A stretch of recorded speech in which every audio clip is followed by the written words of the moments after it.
열심히 찬양하고 그분들을 위해서 기도하면서 또 새롭게 9월 한 달을 시작하는 시간 되시길 바라겠습니다. 우리 원하고 바라고 기도합니다. 같이 찬양하면서 주님께 나아가겠습니다.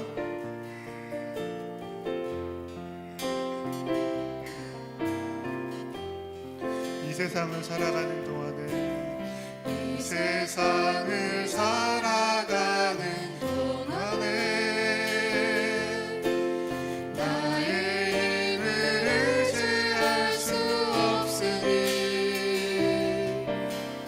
기도하고 낙심하지 말 것은 주께서 참 소망이 되시리라. 하나님의 꿈이 나의 비전이 되고 예수님의 성품이 나의 인격이 되고 성령님의 권능이 나의 능력이 되길 원하고 바라고 기도합니다. 주의 길을 걸어가는 동안에 주의 길을 걸어가는 동안에 세상의 것 의지할 수 없으니 감사하고 감사하고 낙심하지 말 것은 주께서 참 기쁨이 되시리라. 하나님의 꿈이 나의 비전이 되고 예수님의 성품이 나의 인격이 되고 성령님의 권능이 나의 능력이 되길 원하고 바라고 하나님의 꿈이 한 번 더 찬양합니다. 하나님의 꿈이 나의 비전이 되고 예수님의 성품이 나의 인격이 되고 성령님의 권능이 나의 능력이 되길 원하고 바라고 기도합니다. 아멘. 9월의 찬양 함께 찬양할 텐데요. 제목은 우리는 주의 움직이는 교회입니다. 한 사람 한 사람이 정말 움직이는 교회가 되어서 주님을 찬양하고 경배할 때 그 자리가 주님께서 임하시는 자리가 될 줄로 믿습니다. 그 마음과 믿음 가지고 이 찬양 한번 불러볼 텐데요. 가사 생각하시면서 노래 찬양 함께 불러보겠습니다. 우리는 주의 움직이는 교회 이곳은 주님을 위한 자리 내가 기도하는 모든 강 위에서 하나님 예배받은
할렐루야.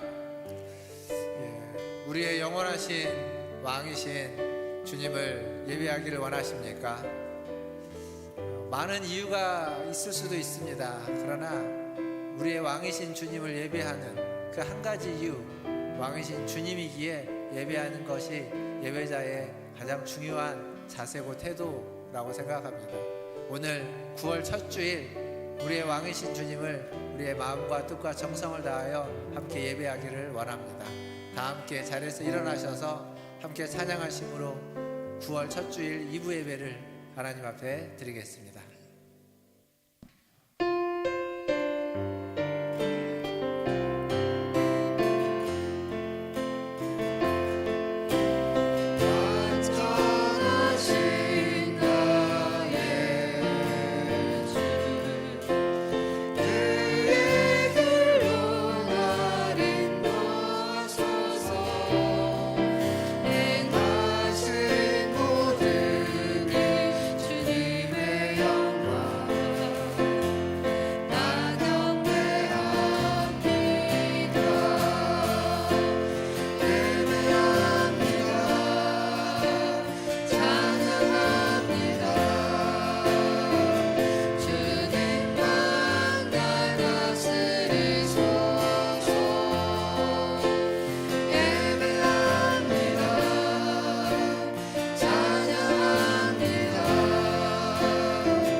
여호와께서 너의 출입을 지금부터 영원까지 지키시리로다. 아멘.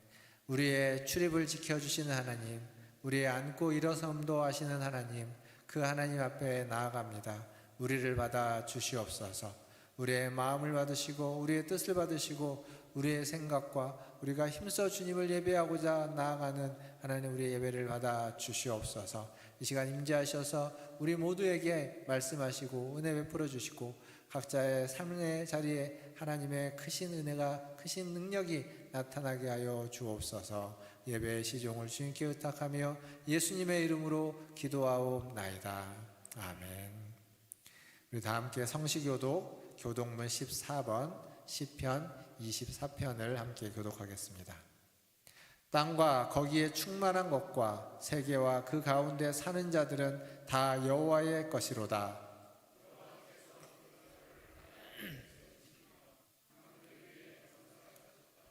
여호와의 산에 오를 자 누구며 그의 거룩한 곳에 설 자 누구인가?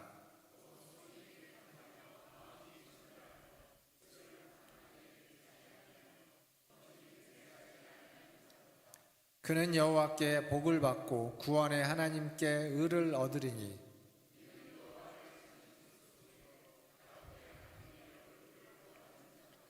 문들아 너희 머리를 들지어다. 영원한 문들아 들릴지어다. 영광의 왕이 들어가시리로다.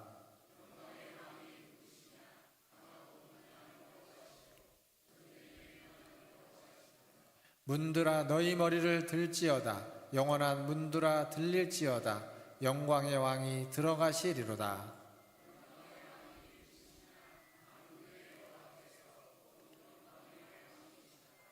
아멘. 다 함께 사도신경으로 신앙을 고백하겠습니다.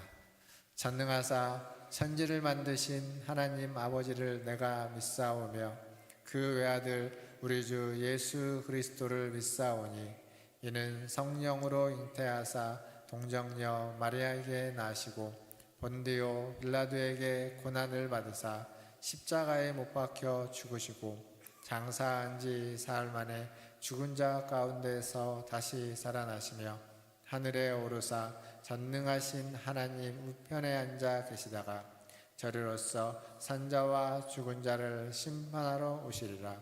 성령을 믿사오며 거룩한 공회와 성도가 서로 교통하는 것과 죄를 사하여 주시는 것과 몸이 다시 사는 것과 영원히 사는 것을 믿사옵나이다.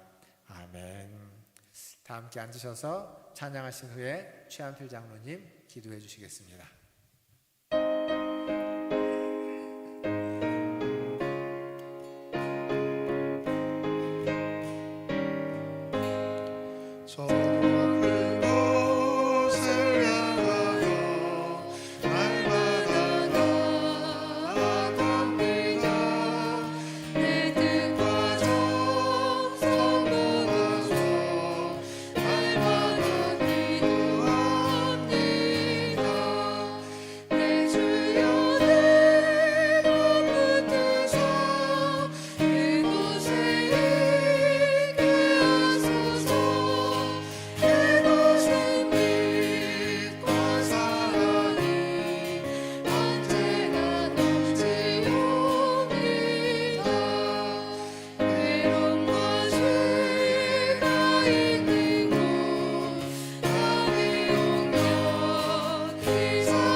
힘차게 박수하며 찬양하겠습니다.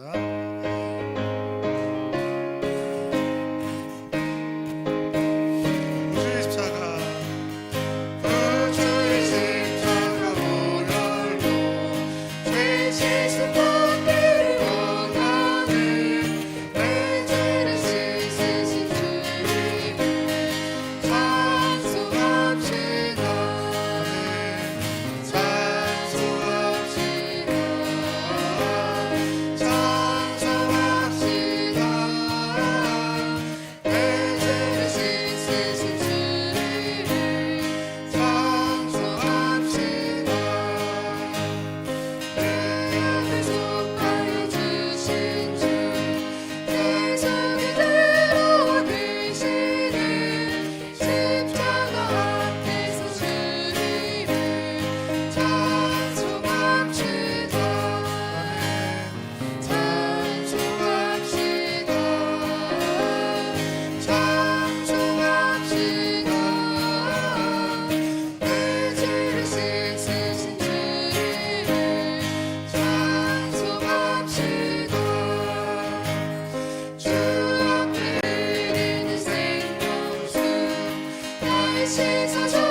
지금도 살아계셔서 온 인류의 모든 역사를 주관하시며 감찰하시는 거룩하신 하나님 아버지, 주님의 전능하신 섭리를 찬송하며 주님께 영광을 올려드립니다.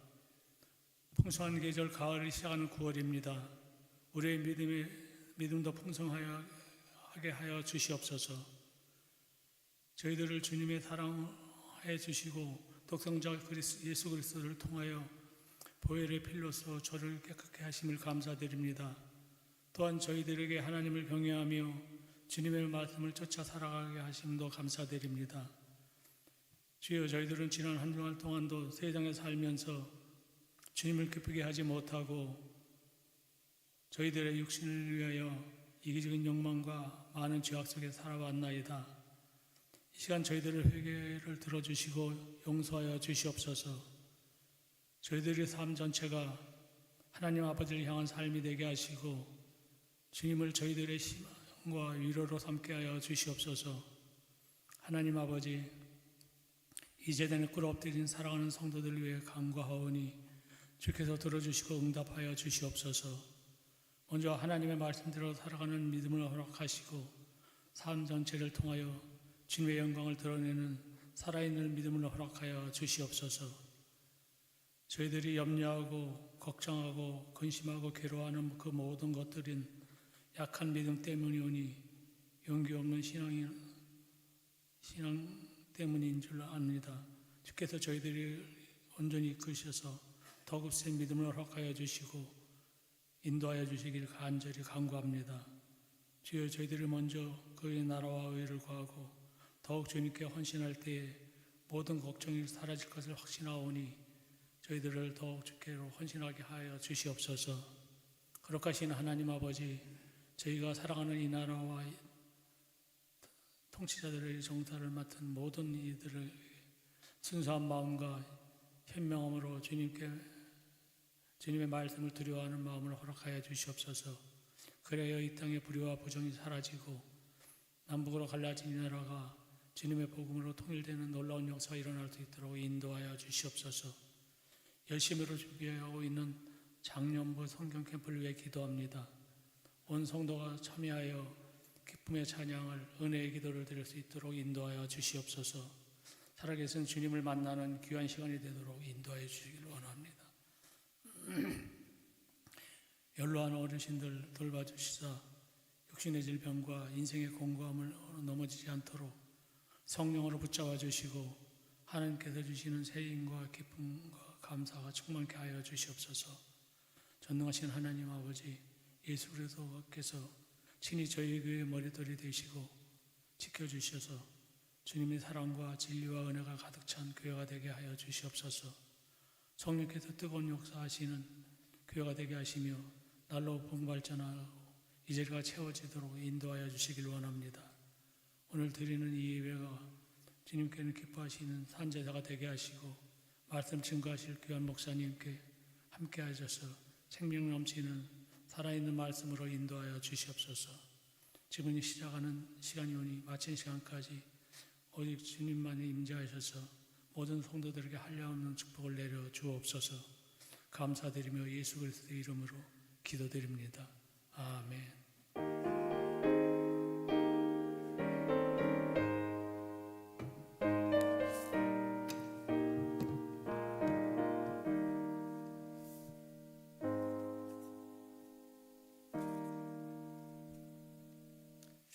교회 소식 전해드리겠습니다. 교회 소식을 보기 전에 그 전에 안 그랬는데 최근에 예배 시간에 자꾸 핸드폰이 종종 울립니다. 그래서 항상 예배에 오시면 핸드폰을 무음으로 혹은 진동으로 해놓으시거나 아니면 좀 잠시 좀 꺼주시는 것도 좋을 것 같습니다. 예배 전에 꼭 그렇게 해주시고 혹시 아직 못하셨다면 지금 광고 중에 핸드폰을 이렇게 만져주시면 좀 감사하겠습니다. 잘 못 만지시는 분은 예배 끝나고 전화 우리 전도사님이나 자매분들한테 해달라고 하면 할 수 있습니다. 나중에 배워서 하면 될 것 같습니다. 네, 교회 소식 전하겠습니다. 세례교인 헌금, 지난주에 저희가 총회주일 헌금이라고 하는 봉투를 나눠드렸습니다. 이 봉투 헌금을 해주시면 그 헌금은 세례교인 헌금으로 총회에 보내도록 하겠습니다. 오늘 봉헌하겠습니다. 34주차 성경통독 에스겔서 33장에서 48장까지 이번 주 통독해 주시기를 바라겠습니다. 서대문 시찰 정기회가 화요일날 오전 11시에 가재울 성선교회에서 있습니다. 또 여전도연합회 실행위원회가 13일 토요일날 오전 11시 예순교회에서 있고요. 교회에서 10시 20분에 출발합니다. 우리 여전도 회원분들도 함께 해주시길 바랍니다. 자, 이제 한 주 남았습니다. 작년부 성경 캠프가 다음 주 주일날 출발합니다. 그래서 오늘 광고하고 다음 주는 출발이니까요. 다음 주 점심을 교회에서 간단히 먹고 이제 식당에서 모여서 오리엔테이션 하고 바로 출발할 예정입니다. 그래서 항상 다음 주에 오실 때 준비해서 같이 와주시고, 그리고 신청은 우리 구역장님들이나 또 전도사님에게 해주시면 되는데요. 신청할 때 지난주까지 제가 미처 광고를 못했는데 회비가 있습니다. 우리가 매년 회비가 2만 원씩 있었죠. 그래서 회비 2만 원도 함께 내주시면 더욱 감사하겠습니다. 궁금한 거 있으면 저보다 신전사님들 물어보는 게 훨씬 더 많이 알 수 있습니다. 신전사님에게 문의는 해주시면 감사하겠습니다. 중식입니다. 오늘 중식은 우리 김유식 집사님, 최옥수 권사님 가정에서 대접해 주십니다. 감사합니다. 주보에 없는데 소식 교우동장 하나 전하면요. 우리 김영철 집사님이 금요일날 넘어지셔가지고 왼쪽 눈 위에가 찢어지셨다고 합니다. 근데 5cm나 찢어지셨대요. 다행히 어디 골절되거나 다른 데는 이상이 없고 머리도 골절된 게 없어서 바로 봉합을 했다고 하는데, 봉합하기 전까지 피가 좀 많이 났다고 그러고, 그래서 지금 봉합을 다 했는데 눈이 부어가지고 이제 피가 났으니까 이제 멍도 들었겠죠. 그래서 왼쪽 눈을 뜰 수가 없다고 해서 오늘 예배에 못 오셨습니다. 시간이 좀 지나야 되는 거겠지만 잘 회복될 수 있도록 또 기도해 주시면 감사하겠습니다. 뭐 이외에도 또 집에서 또 지난 주간 아프시거나 다치신 분들 계시는데 제가 몰라서 말씀 못 드리는 거니까 이해해 주시고요. 알려주시면 또 기도하고 또 같이 나눌 수 있는 건 나누도록 하겠습니다. 이상입니다. 하나님 말씀 보겠습니다.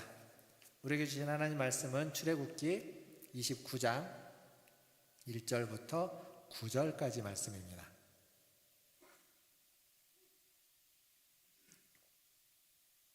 출애굽기 29장 1절부터 9절까지 한 절씩 교독합니다. 제가 먼저 1절 읽겠습니다. 내가 그들에게 나를 섬길 제사장 직분을 위임하여 그들을 거룩하게 할 일은 이러하니 곧 어린 숫소 하나와 흠없는 순양 둘을 택하고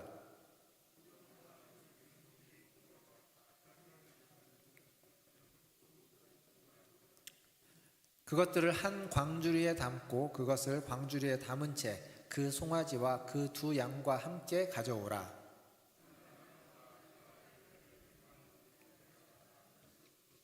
의복을 가져다가 아론에게 속옷과 에봇 받침 겉옷과 에봇을 입히고 흉패를 달고 에봇에 정교하게 짠 띠를 띠게 하고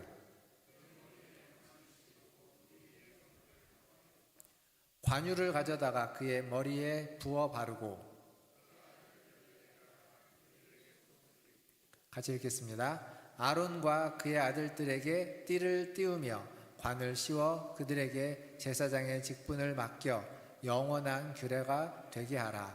너는 이같이 아론과 그의 아들들에게 위임하여 거룩하게 할지니라. 아멘. 예, 우리 옆에 계신 분들, 앞뒤에 계신 분들 보시면 인사하겠습니다. 사랑합니다. 축복합니다. 사랑합니다. 축복합니다. 시간이 참 빨리 흐릅니다. 벌써 7년이 됐습니다. 뭐가 7년이 됐냐면 제가 이 교회 여러분들에게서 위임받은 게 벌써 7년이 지났습니다. 부임한 지 1년이 좀 지나서 위임식을 했으니까 부임한 지는 거기다가 1년을 더 해야 되겠죠. 7년이 됐는데 그때 이제 굉장히 많은 분들의 축하와 격려를 받았습니다. 위임식. 여러분 사회생활 하면서 위임식이라는 말, 교회 말고 들어본 적 있으십니까? 위임식. 없을 겁니다. 위임식이라는 말 잘 안 씁니다. 뭐라고 하죠 보통? 취임식이라고 합니다. 맞습니다. 일반적으로는 취임식이라고 합니다. 얼마 전에 대통령 취임식이 있었죠. 그리고 뭐 학교의 총장 취임식, 병원의 병원장 취임식, 구청장 취임식, 우리는 취임식이라는 말을 주로 씁니다. 위임과 취임은 좀 다른 의미가 있습니다. 강조점도 좀 다릅니다. 일단 그건 나중에 뒤에 좀 말씀을 드리겠고, 오늘 우리가 보고 있는 레위기 29장은 제사장들의 위임식입니다. 위임식. 그 앞에서 지금 성막을 어떻게 만들어야 되는지에 대해서 쭉 얘기를 하고, 그리고 그 성막에서 섬길 대제사장의 옷에 대한 얘기를 쭉 하고, 그리고 이제 그것을 직접 시행할 사람인 제사장을 세우는 얘기를 하고 있는 겁니다. 사실 법과 제도가 아무리 좋아도, 아무리 그것을 잘 만들었어도 그것을 운용하는 사람이 어떠하냐에 따라서 달라집니다. 그러니까 굉장히 미비한 제도, 굉장히 잘 못 만들어진 법과 제도를 할지라도 그것을 운용하는 사람이 선한 의도와 합리적으로 그걸 운영해 가면, 그러면 그 미비한 것도 충분히 훌륭하고 충분히 선하고 합리적으로 쓰여질 수 있습니다. 그러나 아무리 정교하게 잘 만들어진 법과 제도라고 해도 그것을 운영하는 사람이 악한 마음으로 나쁘게 운영하려고 하면은, 그러면 왜곡되게 운영하려고 하면 그 잘 만들어진 법과 제도도 다 왜곡되고 마는 겁니다. 그래서 만들어진 그것도 중요하지만, 그러나 그것보다 더 중요한 건 그것을 운용할 사람이 어떤 사람이냐가 더 중요하다라는 겁니다. 오늘 제사장의 의복을 입고 성막의 제사를 따르는, 이 제사를 집례하는 제사장들의 위임식을 볼 텐데, 이게 저는 이제 위임식을 했잖아요. 근데 여러분들은 안 하지 않습니까? 그러니까 위임식 하면은 목사들의 어떤 전유물로 생각을 하시는 경향이 있습니다. 현실적으로 그렇게 드러나고 그렇게 보이기 때문에 그렇습니다. 하지만 제가 누누이 강조하는데 그렇지 않다는 거예요. 성도라는 말은, 성도는 나는 제사장이다 라고 하는 자의식을 가지고 있는 사람을 성도라고 합니다. 자, 한번 따라서 해보겠습니까? 나는 제사장이다. 한 번 더 하겠습니다. 나는 제사장이다. 붙여서 할까요? 나는 제사장이다. 한 번 더. 나는 제사장이다. 여러분은 누구라고요? 예, 제사장이십니다. 이 자의식이 있는 사람을 성도라고 합니다. 그래서 제사장의 위임식이라고 하는 이것은 소수의 목사들에게만 해당되는 얘기가 아니라 제사장이라는 자의식을 가지고 있는 모든 성도에게 해당되는 얘기고, 하나님 그래서 이 말씀을 제사장의 위임식을 통해서 소수의 제사장들에게만 메시지를 전하려고 한 것이 아니라 모든 성도들에게 하나님의 뜻을, 하나님의 메시지를, 하나님의 음성을 들려주고자 했다는 겁니다. 그렇게 하나님이 저와 여러분을 택했고 세웠다라는 거예요. 기억하십시오. 여러분은 하나님이 이렇게 특별하게 메시지를 줄 만큼 귀하게 선택하고 세운 하나님의 왕 같은 제사장들이다라는 사실을 꼭 기억하시기를 바랍니다. 그리고 그렇게 임명받은 우리는 이제 해야 되는 게 뭐냐면, 나를 그렇게 임명하신 분이 나에게 하시는 말씀이 무엇인지, 그의 음성을 듣고 그의 메시지를 듣고 그 음성과 메시지에 순종하고 그 음성과 메시지를 따라가야만 하는 겁니다. 오늘 잘 들어보시길 바랍니다. 자, 29장, 출애굽기 29장은요 전체가 제사장의 위임식 관련된 이야기입니다. 그게 크게 보면 세 단락으로 나눌 수 있습니다. 1절부터 18절까지는 위임식 시작하기 전 단계 이야기, 그러니까 위임식을 준비하는 단계죠.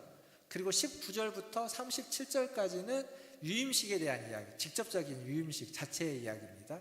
그리고 38절부터 마지막 절까지는 위임식 이후에 대한 이야기로 구성되어져 있습니다.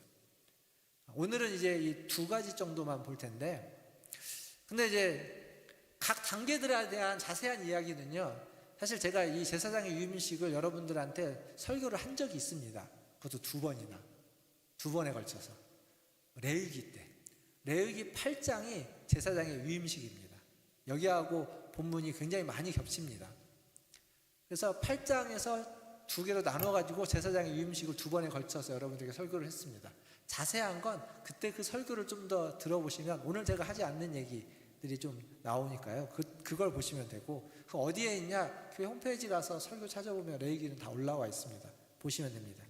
오늘은 그 제사장의 위임식 중에 좀 특별하게 주목해야만 하는 부분, 그리고 그때 레위기 때 다루지 않았던 이야기를 좀 초점을 맞춰서 몇 가지만 좀 생각해 보려고 합니다. 자, 먼저 위임의 전 단계, 위임식 전 단계 부분 1절부터 8절까지인데요. 9절까지인데요. 9절이 아니죠. 18절까지인데, 여기 보면 우리가 읽었던 1절부터 3절까지 보면 가지고 올 준비물이 나옵니다. 그게 뭐냐면 숫송아지, 그리고 2마리의 순양, 그리고 무교병, 무교과자, 무교전병, 이것들을 가지고 와야 됩니다. 그리고 이제 4절부터는 그런 물건을 준비한 다음에 4절부터는 뭘 준비하냐면 사람을 준비시킵니다. 사람을. 위임식 받을 사람. 4절과 7절 말씀 한번 보겠습니다. 아까 우리가 읽었던 데인데요. 4절 읽고 바로 7절 읽고 이렇게 읽겠습니다. 시작. 너는 아론과 그의 아들들을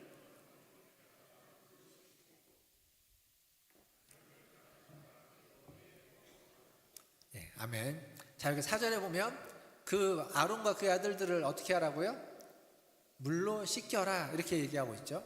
그리고 7절에는 관유를 가져다가 그의 머리에 부어서 발라라, 그렇게 이야기하고 있습니다. 그러니까 위임식을 하기 전에 일단 목욕 제기를 하는 겁니다. 씻는 거예요. 그리고 그 앞에 보면, 제가 이제 7절을 봤는데 그 앞에 보면 옷에다가 옷을 딱 새롭게 해갖고 입히고, 의복을 입히고, 그리고 그 의복과 몸에 관유, 기름을, 지난주에 했던 기름을 발라서 거룩하게 구별하는 겁니다. 그리고 이제 뭘 하냐? 그렇게 구별한다면 뭘 하냐면 10절 한번 보겠습니다. 오늘 9절까지만 읽었는데 본문은 오늘 말씀 10절 같이 읽겠습니다. 너는 수송아지를 회막 앞으로 끌어오고 아론과 그의 아들들은 그 송아지 머리에 안수할지며. 자, 여기 10절에는 수송아지를 데려다가 제사를 드리는 장면이 나옵니다. 10절부터 14절까지 속죄제라고 나와요. 그리고 15절에는 순양을 데려다가 또 제사를 드립니다. 이건 번제라고 나옵니다. 이게 지금 무슨 얘기를 하는 거냐면 유임식이라는 예식을 시작하기 전에 몸을 씻고 옷을 깨끗하게 그 제사장 의복을 입고 기름을 바르고 그리고 제사를 먼저 드린다는 겁니다. 속죄제와 번제 두 번의 제사를. 이게 의미하는 바는 명백합니다. 아론이라고 하는 사람, 하나님이 선택했고 하나님이 세웠지만 그렇지만 그는 하나님 앞에서 우리 모두와 동일하게 죄인이라는 겁니다.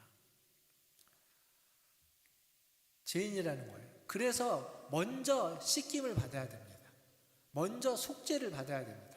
그래서 물로 먼저 씻었고 그래서 속죄제를 먼저 드리는 겁니다. 그러면 이렇게 한 번 하면 끝나느냐? 그렇지 않습니다. 유임식 때 7일 동안 매일 이것을 반복하게 되어 있습니다. 그러니까 최소한 7번 이상 하는 거예요. 똑같은 것을. 그럼 7번 하고 나서는 끝나느냐? 아닙니다. 대제사장 같은 경우는 대속죄일이라고 하는 1년에 한 번 이스라엘 모든 백성의 죄를 가지고 하나님 앞에 나아가서 용서를 받는 그 의식을 치를 때 그냥 옷만 입고 딱 하고 기름 바르고 제물 받아가지고 하나님 앞에 나아갈 수 있느냐? 안 됩니다. 자기 자신을 위한 제물을 먼저 하나님 앞에 드려서 속죄를 받고 난 다음에 백성을 위한 제사를 집례하게 되어져 있습니다. 그러니까 대제사장의 역할은 그 후에 있는 거예요. 후에. 먼저는 자기 자신의 문제를 하나님 앞에 가는 겁니다. 제가 한 교회 목사로 위임식을 받는 순간을 말씀을 이제 준비하다가 생각해 보면 참 감사하고 그리고 감격적이고 내가 이런 시간이 오는구나 라고 하는 감동도 있고 그랬습니다. 뜨거운 마음이 있었죠. 하나님 나를 부르셔서 죄를 사해 주시고 하나님을 알게 하시고 또 인도해 주셔서 공부하게 하시고 또 사역도 하게 하시고 그런 모든 과정들을 거쳐서 이곳에서 이렇게 사역할 수 있도록 해주셨다는 것에 참 감사했습니다. 근데 그 마음이 그 순간에 그 뜨거운 마음으로 그때의 감동과 감사로 끝나버리면 안 되는 것 아니겠습니까? 그 마음이 계속 지속돼야 되는 겁니다. 그래서 사역을 할 때마다 사역의 자리에 설 때마다 항상 하나님이 나를 부르셔서 하나님이 나의 죄를 용서하셔서 하나님이 나를 가르치시고 입히시고 먹이시고 가르치셔서 여기다 세우셨구나 라고 하는 생각을 언제나 저변에 깔고 있어야 됩니다. 아니 좀 저변이 조금 더 위로 올라가도 상관없을 겁니다. 그러한 마음으로 이 사역들, 그러한 마음으로 하나님 앞에 선다면 그것이 바른 자세고 태도라고 생각합니다. 이게 목사인 저만의 얘기가 아니라는 겁니다. 지금 제가 지금 제 얘기를 한다고 해서 여러분은 나는 아니야가 아니라 여러분들도 똑같다는 겁니다. 여러분도 하나님이 여러분을 부르셔서 예수님을 알게 하시고 믿게 하시고 회개하여 구원받게 하셨습니다. 그리고 구원받고 천국으로 바로 안 데려가고 여러분의 삶의 자리로 보내셨어요. 가정으로 보내시고 직장으로 보내시고 동네 이웃으로 보내셨습니다. 왜 그랬습니까? 거기에서 하나님을 믿는 하나님의 자녀로 하나님의 사랑을 받은 자답게 살라고 보내신 겁니다. 그러니까 여러분의 삶의 자리에서 여러분의 일상 속에서 그렇게 살아야 되는 겁니다. 나를 부르셔서 나의 죄를 용서하셔서 내게 주신 사명 그것을 알고 그 사명을 대항할 때 그러한 마음으로 겸손하게 매 순간 주님 앞에서 자비와 긍휼을 구하고 주님의 능력을 구하는 겸손함으로 살아야 된다. 그렇게 하나님의 백성으로 살아가는 것. 그게 하나님이 우리를 부르시고 우리를 정결케 하신 이유입니다. 저와 여러분을 부르시고 저와 여러분에게 하나님의 은혜를 알게 해주신 이유이기도 하고요. 이제 19절부터 유임식의 본 순서가 시작됩니다. 19절부터 시작되는 유임식의 본 순서도 세 가지로 좀 크게 나눌 수 있습니다. 유임식의 제사, 제사 드리는 제사가 앞에 나와요. 그리고 성의를 착용하는 착복식이라고도 하고 성의 착용식이라고도 하는데 성의를 착용하는 옷을 입는 그러한 의식이 중간에 있고, 그리고 뒤에 그 제사 때 썼던 그 제물이 있습니다. 그 제물을 이제 먹는, 같이 식사를 나누는 장면으로 이어져 있습니다. 여기에서 중요한 특징이 하나 나오는데, 이 제사에서 중요한 특징이 나오는데 20절만 한번 보겠습니다. 이 위임식 제사에서 중요한 특징 20절입니다. 같이 읽겠습니다. 시작. 너는 그 순양을 잡고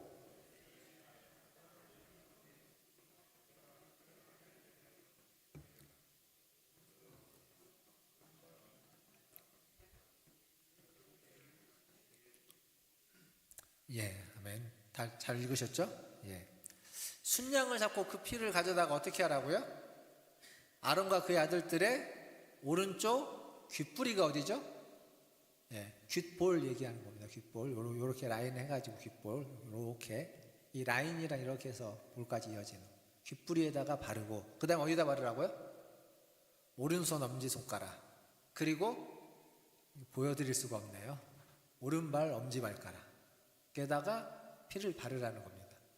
나머지 피는요? 예, 쏟으라고 되어져 있죠. 그러니까 대부분 다 쏟는 거. 이게 바르면 얼마나 걸리겠어요? 찍어갖고 바르면 금방인데요. 대부분 쏟는 겁니다. 레위기 8장에 가면 제사장의 위임식 때도 요 얘기가 나옵니다. 근데 이 똑같은 의식을 누가 또 행합니다. 누가 행하냐면 레위기 14장에 가면 나병 환자가 나옵니다.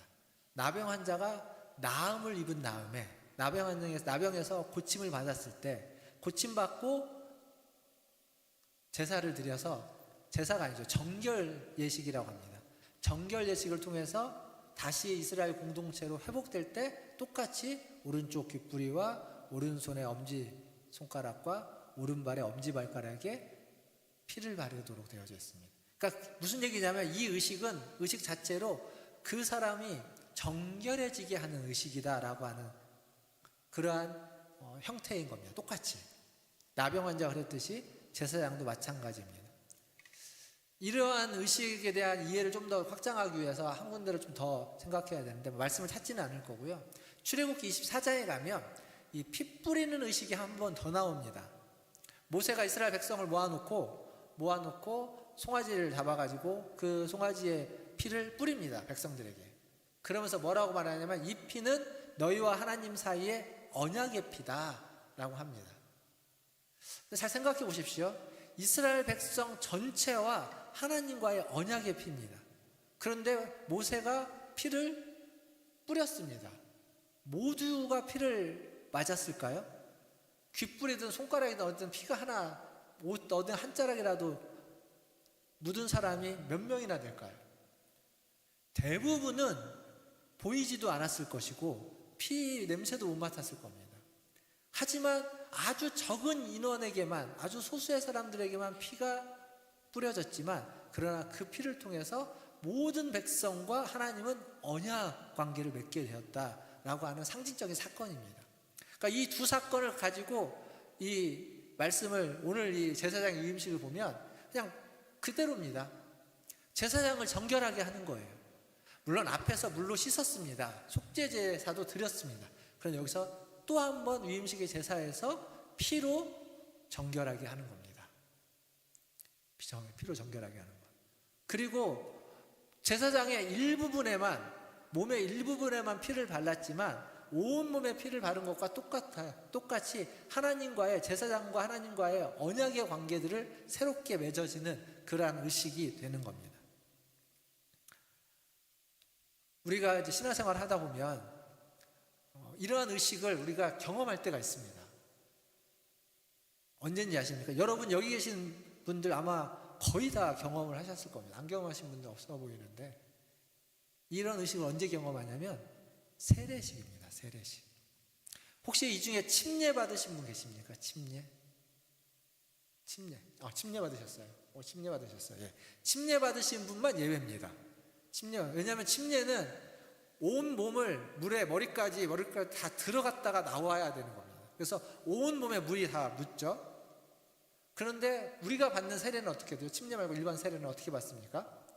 예, 여기 없네요. 저기 있는 게 약간 물 담아놓는 것 같은 그릇이긴 한데 그 물 그릇에다가 세례반이라고 하는 것에서 이렇게 손으로 집례자가 성부와 성자와 성령의 이름으로 이렇게 3번 하는 경우도 있고 어떤 목사님은 딱 한 번 해서 성부와 성자와 성령의 이름으로 이런 경우도 있습니다. 물론 간혹 이런 경우가 있습니다. 주전자 같은 걸로 고개를 숙이기 위해서 머리에다가 이렇게 좀 물을 부어주는 그렇게 세례를 하는 경우도 간혹 있긴 합니다. 세례식의 형태는 굉장히 다양해요. 근데 뭐가 됐든 온몸에 물이 젖지 않습니다. 근데 세례식이 의미하는 건 뭐냐면 우리가 새 사람이 되었다는 겁니다. 죽었다가 살아났다. 하나님과의 언약관계를 그리스도 안에서 우리는 새로운 사람, 죽었다가 살아나는 새로운 사람이 되었다라는 것을 사람들 앞에서 상징적으로 공포하는 겁니다. 보여주는 의식이에요. 근데 그 의식을 성부와 성자와 성령의 이름으로 아주 적은 양의 물, 그렇게 하면요 머리가 다 젖지도 않아요. 물이 몇 방울이 흘러내리긴 하지만 여기만 있는 그 적은 양의 물로도 온 몸이 물에 빠져서 온 몸이 죽었다가 살아나는, 물에 들어갔다 나왔다라고 하는 깨끗해졌다, 정결해졌다, 하나님의 백성이 됐다라고 하는 것을 상징해주는 의식들을 우리는 지금도 하고 있습니다. 이것과 똑같은 겁니다. 패러다임과 개념이 동의하다는 거예요. 여러분들이 받은 세례가 그래서 제사장이 정결하기 위해서 했던 일과 동일하다는 거. 그러니까 제사장이라고 하는 거죠. 나는 뭐다고요? 다시 한번 말해서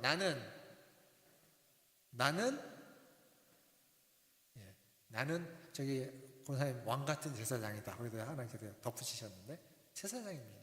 꼭 기억하셔야 됩니다. 이 위임식의 하이라이트는요, 이 피 바르는 게 아닙니다. 하이라이트는 다른 데 있습니다. 29절과 30절 말씀을 한번 보겠습니다. 이 부분이 이 위임식의 하이라이트입니다. 같이 읽겠습니다. 29절 시작. 아론의 성인은 후에 아론의 아들들에게 돌릴지니 그것이 그들이 그것을 입고 기름 부음으로 위임을 받을 것이며 그를 이어 제사장이 되는 아들이 회막에 들어가서 성소에서 섬길 때에는 이레 동안 그것을 입을지니라. 아멘. 이게 뭐죠? 성이 가운을, 지금식으로 말하면 가운이죠. 가운을 착복하는, 입는, 성이 착용하는 예식입니다. 그러니까 출애굽기 28장에 보면 대제사장의 의복을 아주 길게 해놨습니다. 그리고 위임식에 딱 들어와서 지금 그 의복을 대제사장이 입는 겁니다. 근데 제가 출애굽기 28장 설교하면서 아마 한 3번, 4번 정도로 나눠서 설교한 것 같은데 설교할 때마다 했던 말이 있습니다. 한 번도 안 빠지고 다 했던 말. 그게 뭐냐면 대제사장의 의복은 하늘에 속한 의복이다. 그걸 만든 재료에서. 그 얘기를요, 할 때마다 했습니다. 한 번 하고 두 번째 할 때는 그 전에 거 얘기하면서 했고, 세 번째 할 때는 그 전에 것도 똑같다고 얘기하면서 했고, 할 때마다 했습니다. 마지막 4번째 순금패 할 때는 이게 순금이지만 다른 거랑 똑같이 다 하늘에 속한 것이다 라고 하면서 다 말씀드렸습니다. 그러니까 지금 이들이 입는 이 성이라고 하는 것은 하늘에 속한 옷인 거예요. 하늘에 속한 옷을 땅에 있는 인간이 입고 있다라는 거죠. 원래 처음부터 제가 이 얘기도 그 앞에 옷 얘기하면서 지나가면서 좀 했습니다. 주목해서 얘기를 안 하긴 했지만. 근데 잘 생각해 보시면 분명히 앞서서 죄 용서를 받는 몸을 씻고 속죄제를 드렸고 또 위임식의 제사를 드렸습니다. 그런데 왜 성의 착용이 가장 하이라이트냐면 성의를 착용함으로써 그 모든 하나님 앞에 죄가 사하여졌고 이제 이 땅의 사람이 아니라 하늘에 속한 하나님의 대언자로 하나님의 형상으로 하나님의 사람으로 보이게끔 하는 건 그 옷이기 때문에 그렇습니다.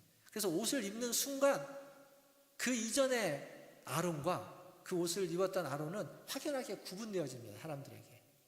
그러니까 그것을 입는 순간 그 어떤 임명이 되었다, 신임되었다, 유임되었다라는 것이 확인되어지는, 확증되는 하나의 모습이기 때문에 이게 이 위임식의 하이라이트인 겁니다.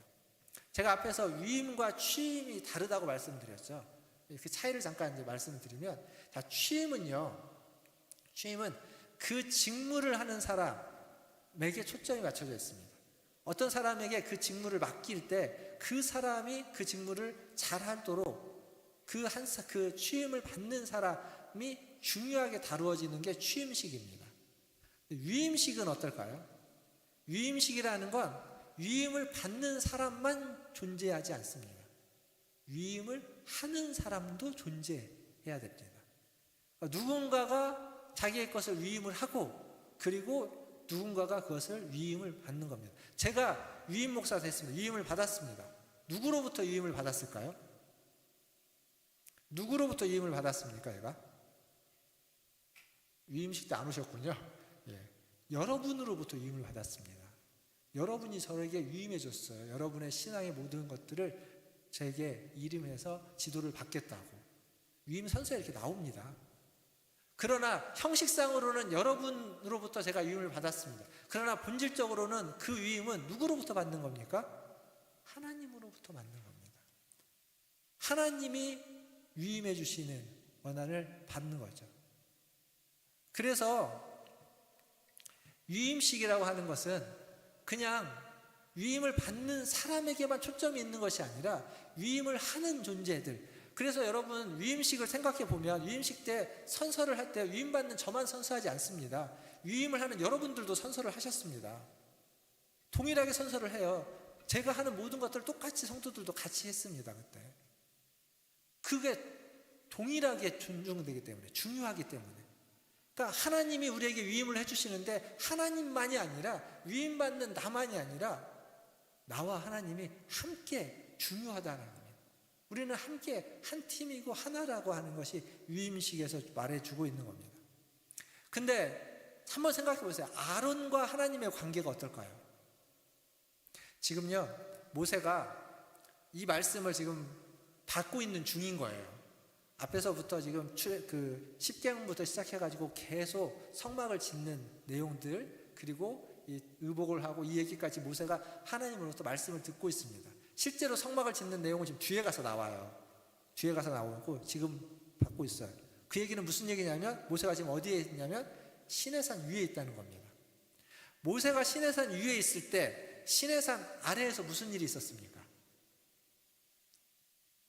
그렇죠. 금송아지를 만들었습니다. 모세가 안 내려오자, 모세가 죽었다고 하면서 금송아지를 만들었습니다. 그 일에 가장 앞장선 사람이 누굽니까? 아론입니다. 아론. 그 사건 때문에 수만 명이 죽습니다. 근데 만약에 그 사건에 책임을 물어야 된다면 가장 큰 책임은 아론이어야 됩니다. 물론 백성들이 우리를 위하여, 우리를 인도하는 신을 만들어달라, 알려달라 막 아론을 들볶았습니다. 그럼에도 불구하고 아론은 들볶여도 견뎠어야 됩니다. 그게 그 자리에 있는 사람의 책무입니다. 그런데 아론은 그걸 받아가지고 그들의 폐물을 모아가지고 금송아지를 딱 만들어 놓고, 이것이 너희를 애굽에서 인도하여 낸 신이다, 여호와다 라고 하면서 그 앞에서 제사하게 했습니다. 그러니까 우상숭배를 만들어낸, 우상숭배를 하게 만든 건 아론의 책임이 100%입니다. 100%. 근데 그런 아론이 안 죽습니다. 다 죽는데, 다른 사람들은 죽는데. 그리고 안 죽은 걸 넘어서서 지금 뭐 하고 있습니까? 깨끗한, 그러니까 아론의 죄가 얼마나 큰지 이렇게 볼 수 있습니다. 이걸 몸을 씻었고요, 기름도 발랐는데 또 속죄제를 드립니다. 번제도 또 드립니다. 위임식에 가니까 제사를 또 드려요. 속죄제와 번제를, 소제까지. 그런데 이거 하루에 하는 거거든요. 하루만 하고 끝나는 것이 아니라 일주일 내내 합니다. 7번을 반복해서 똑같이 해요. 얼마만큼 그 죄가 아론을 더럽히고 아론에게 컸는지를 보여주는 것이다 라고도 말할 수 있습니다. 그러니까 아론은 그런 존재였던 거예요.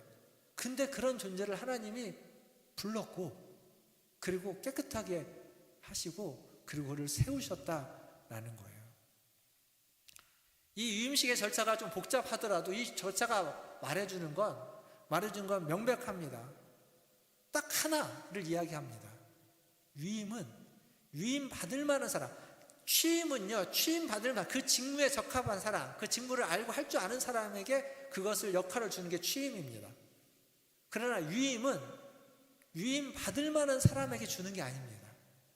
하나님이 위임 받을 수 없는 지경에 처해 있는 사람을 불러다가 데려다가 세워서 깨끗하게 해서 씻어가지고 옷을 입혀서 그 일을 할 수 있도록 권위를 부여해 주는 것, 그게 위임식이라는 겁니다.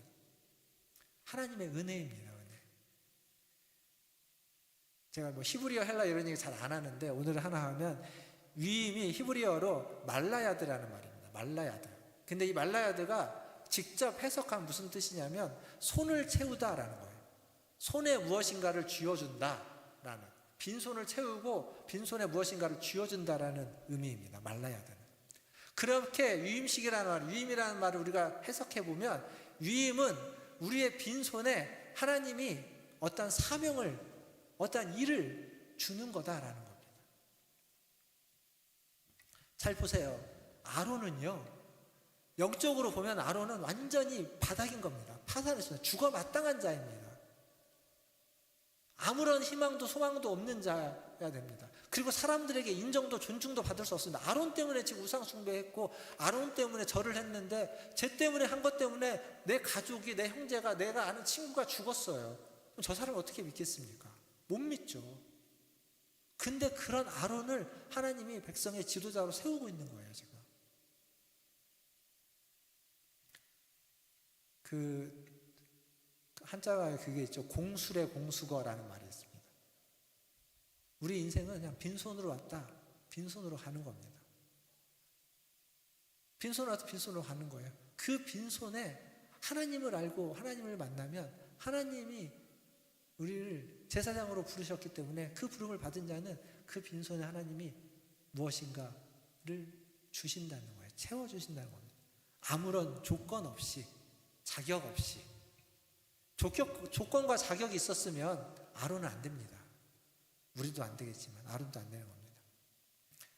영적으로나 도덕적으로나 사회적으로 깨끗하지 못하고 타락해 있고 부도덕해도 하나님이 선택하고 불렀다면 하나님은 그렇게 세우시는 겁니다.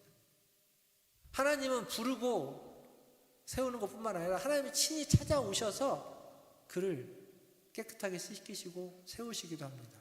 그게 그리스도의 성육신이기도 하고요. 그래서 이걸 뭐라고 부르냐면 은혜라고 부르는 겁니다. 은혜.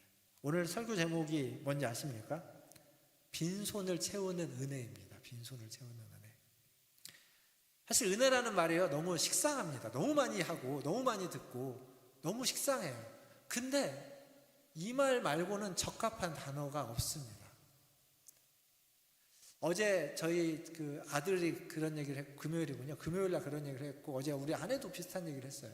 유퀴즈라는 프로그램에 어떤 그 프랑스 한 청년이 나왔는데 막 인터뷰를 해요. 막 하는데 그 인터뷰를 하다가 이제 그런 질문을 하나 됩니다. 지금 무슨 고민이나 어려움이 있냐고.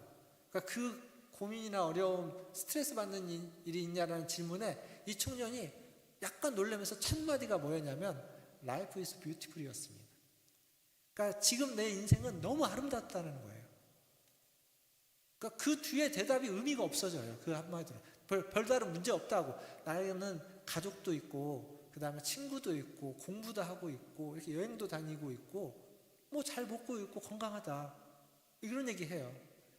별것 아닌 것들인데, 그래서 인생이 아름답다는 거예요. 그 친구의 표현을 갖고 오면 그리스도인의 인생이라는 건요, Life is grace입니다. 은혜예요, 은혜. 우리의 삶은, 우리의 인생은 다 은혜입니다. 은혜 아닌 게 없습니다. 제가 한 35년 전쯤 한 소년일 때 교회 선생님을 찾아갔습니다. 상담을 했습니다. 그 선생님이 뭐라고 하냐면, 고등학교 때인데, 성업아, 너는 주의 일을 한번 해보면 어떻겠냐. 그때 주의 일이라는 게 잘 몰랐습니다. 좋죠. 선생님, 뭐 어떻게 하면 되냐고. 총신대를 가라고. 그때 제가 이과였거든요. 고등학교 2학년 때인가 그랬으니까 이과였습니다. 제 고3 때 선생님과 1차 상담에 대학 어디 갈래? 했을 때 전북대 물리학과 1차 상담이었고 우리 담임선생님 물리선생님이었습니다. 오, 좋은 데 선택했다. 아주 칭찬을 많이 받았습니다. 근데 그 선생님 배신하고 총신대 갔거든요.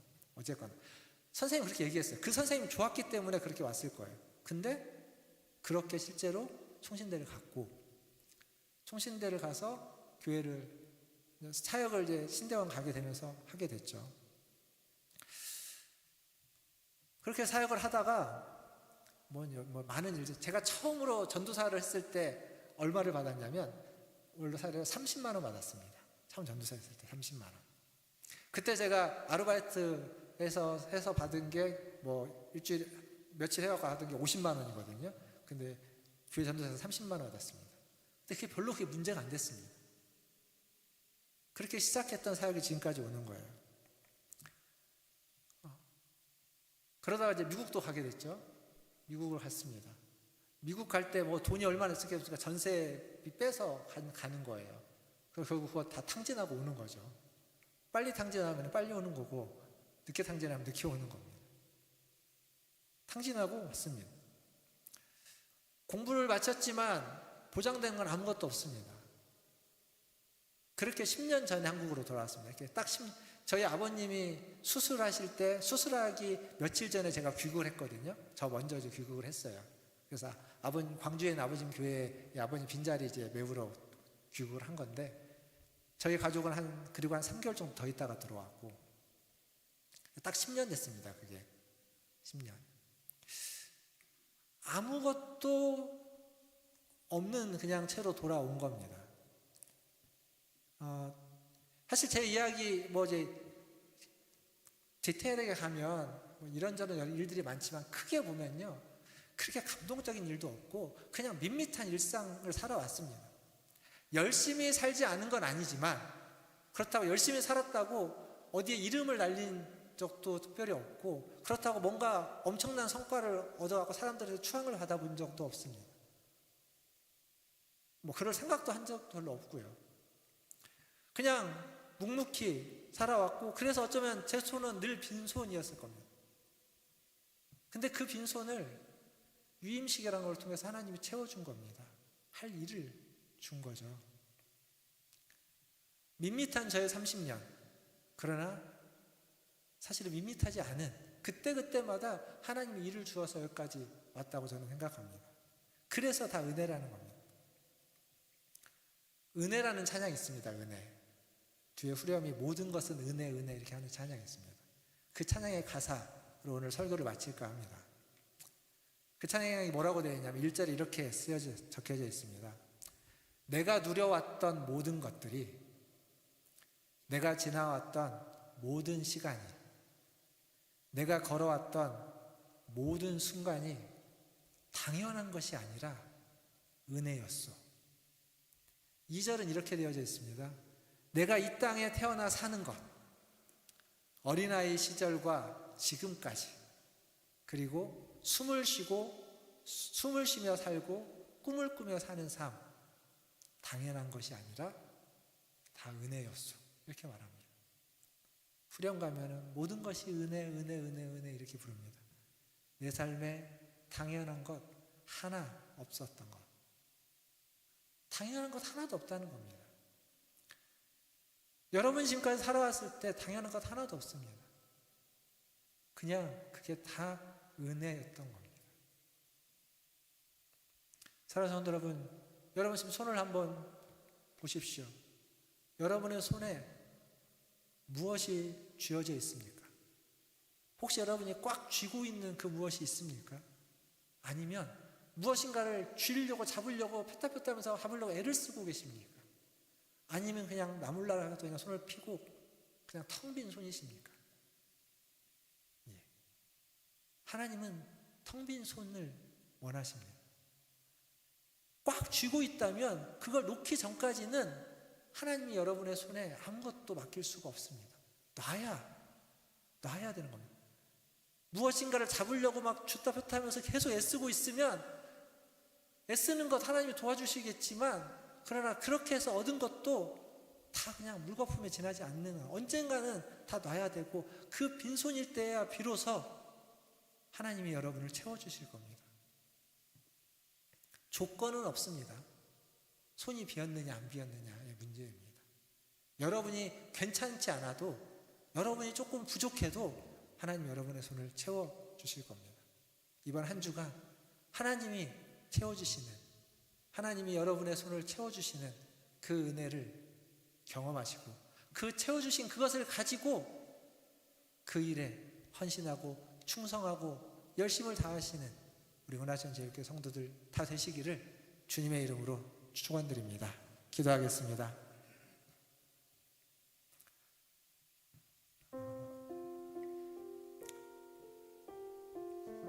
모든 것이 은혜다라고 하는 얘기, 은혜라는 말이 식상한 것처럼 그냥 식상한 이빨림으로 듣지 않기를 바랍니다. 이 말이 좀 마음에 좀 와닿으면 좋겠습니다. 내가 누려왔던 모든 것들, 내가 지나왔던 모든 시간, 내가 걸어왔던 모든 순간, 태어나고 자라서 어린 시절을 보내서 지금까지 숨을 쉬고 꿈을 꾸면서 살았던 모든 것들이 다 은혜였습니다. 그것만 은혜겠습니까? 지금도 은혜입니다. 지금 여기서 이렇게 예배를 드리고 있는 것도 은혜입니다. 그리고 여러분에게 내일이 주어져 있다는 것도, 할 일이 있다는 것도, 모레가 있다는 것도, 여러분의 무엇인가가 아직 삶이 있다는 것 또한 하나님의 은혜입니다. 모든 것이 은혜라는 것을 기억하면서 하나님 앞에 하나님 고백하시기를 원합니다. 내게 주신 그 은혜에 감사하기를 원합니다. 내게 주신 은혜가 무엇인지를 생각하면서 하나님 앞에 이러한 은혜를 주셔서 감사합니다. 내게 이러한 은혜를 베풀어 주셔서 감사합니다. 이렇게 나를 돌봐 주시고 기억해 주시고 도와주셔서 감사합니다. 그리고 지금 나에게 또한 은혜가 필요합니다. 이러한 은혜를 주십시오. 내게 이런 도움을 주십시오. 그리고 앞으로 나의 삶에서 하나님의 이끄심과 인도하심을 내게 허락하여 주시옵소서 라고 우리 같이 한 목소리로 기도하며 나아가겠습니다. 기도하겠습니다. 하나님 오늘 하나님 앞에 오늘 하나님 앞에 나왔습니다. 하나님 우리를 잡아주시옵소서. 하나님 우리를 일으켜 주시옵소서. 하나님 우리는 정말 모든 순간순간에 그것을 주님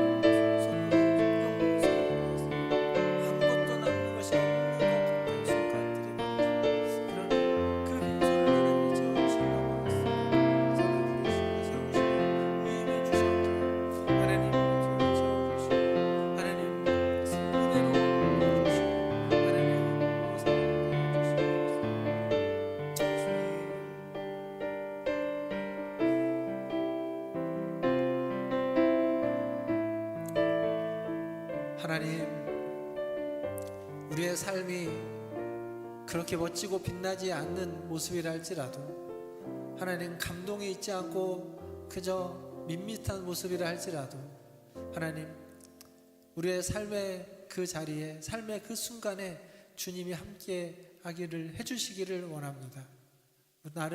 우리를 부르시고 세우시며 하나님의 일을 맡기셔를 믿습니다. 우리의 손이 가득 채워져 있지 않고 비워내어서 하나님이 주시는 그 일을 맡을 수 있게 하여 주시고, 그래서 그 모든 것들이 은혜라는 것이 하나님 우리의 삶의 고백으로, 그 모든 것이 은혜라는 것이 하나님 우리의 삶의 태도와 자세와 우리의 심령의 영혼의 고백으로 하나님께 드려지고 울려지고 하나님 기도되어지게 하여 주시옵소서. 지금 손에 꽉 쥐고 있는 것이 있다면 놓게 하여 주시고, 하나님 그 텅 빈 손이 있다면 그 텅 빈 손을 보며 절망하는 것이 아니라 그 텅 빈 손을 채워주실 하나님을 바라보며 기대하고 소망하며 전념할 수 있도록 하나님 도와주옵소서. 감사합니다. 하나님께 모든 걸 부탁하며 우리 구주 예수님의 이름으로 기도하옵나이다. 아멘. 우리 찬송가 384장 찬양하시면서 준비하신 예물 봉헌하겠습니다.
기도하겠습니다. 하나님, 우리의 갈 길에 우리와 함께하여 주시고 우리의 갈 길을 인도하여 주시고 우리의 갈 길에서 주님의 형통하심의 은혜를 허락하여 주신 하나님 감사를 드립니다. 그 하나님의 그 도우심과 그 형통케 하심과 하나님 함께하여 주심이 지금까지도 있었지만 하나님 지금도 또 앞으로도 하나님 우리와 함께하시면서 우리를 도와주시고 우리와 형통케 하여 주시옵소서. 그것을 믿으며 감사함으로 주님 앞에 나와 예배합니다. 그리고 빈손으로 오지 않고 주신 물질 중 일부를 구별하여 함께 감사의 예물로 가지고 와 주님께 드립니다. 기쁘게 받아주시고 우리의 감사의 제사를 감사의 예배 또한 함께 받아주시옵소서. 더불어 하나님 그 예물을 드린 손길 위에 함께하여 주셔서 하나님 그의 삶의 모든 여정들 속에 하나님 그의 손길로 하는 모든 일들 속에 그의 발걸음으로 가는 모든 곳들마다 하나님의 은혜가 있기를 원합니다. 하나님의 아버지 하나님 그 전폭적인 자비와 긍휼이 부어지기를 원합니다. 하나님의 도우심이 넘쳐나기를 원합니다. 그래서 그가 한 일보다 하지 않은 것, 그가 생각한 것보다 더 많고 더 크고 더 깊게 하나님의 은혜가 미쳐지기를 간절히 소원합니다. 그래서 하나님께 영광 돌리는 그 일이, 하나님께 감사하는 그 일이 그치지 않고 오늘보다 내일 더 감사할 것이 많게 하시고 내일보다 모레 더 감사할 것이 많을 수 있는 하나님 그러한 삶을 살게 하여 주옵소서. 때로는 어려움으로 인하여 꼬꾸러질 때도 있을 때, 밋밋할 때도 있을 때, 그때에도 하나님 할 수만 있다면 속히 하나님의 자비와 긍휼을 펼치셔서 다시 일어나 감사할 수 있도록 감사의 일들을 하나님 허락하여 주시고 감사할 것이 없는 그 순간에도 하나님이 계심으로 인하여 하나님을 믿음으로 인하여 감사할 수 있는 그러한 믿음의 고백이 있는 우리 성도들 되게 하여 주시옵소서. 그렇게 고백하고 그렇게 하나님 앞에 감사하는 성도들을 축복합니다. 오늘도 예배 가운데 나와 함께하는 우리 모든 성도들의 아버지 하나님 헌신을 받아주시고 그들의 삶을 받아주시고 하나님 그들의 하는 모든 일들과 삶의 모든 여정과 모든 순간순간 하늘의 복으로 하나님의 은혜로 채워주시기를 간절히 소원하며 우리 구주 예수님의 이름으로 기도하옵나이다. 아멘. 지금은 우리를 위하여 이 땅에 오신 우리 구주 예수 그리스도의 은혜와 우리를 사랑하시는 아버지 하나님의 크신 사랑하심과 우리와 날마다 함께 하시는 성령 하나님의 위로교통 충만 내주하심이 오늘도 주님과 함께하며 주님의 은혜를 받고 은혜를 사모하고 그 은혜를 소망하고 누리는 우리 문화천지교회 모든 성도들 위해와 그들의 자손들과 가정과 직장과 일터 위에 그리고 그 구원의 은혜, 그 복음의 은혜, 하나님의 은혜를 전하고 가르치고 선포하는 선교사님들과 사역자들 위해 그 은혜가 필요한 재난당한 자, 고난당한 자, 환난당한 자, 역경당한 자, 상처받은 자들 위해 그리고 이 나라와 이 민족 위에 저 북녘 땅 위에 이제로부터 영원토록 함께 있을지어다.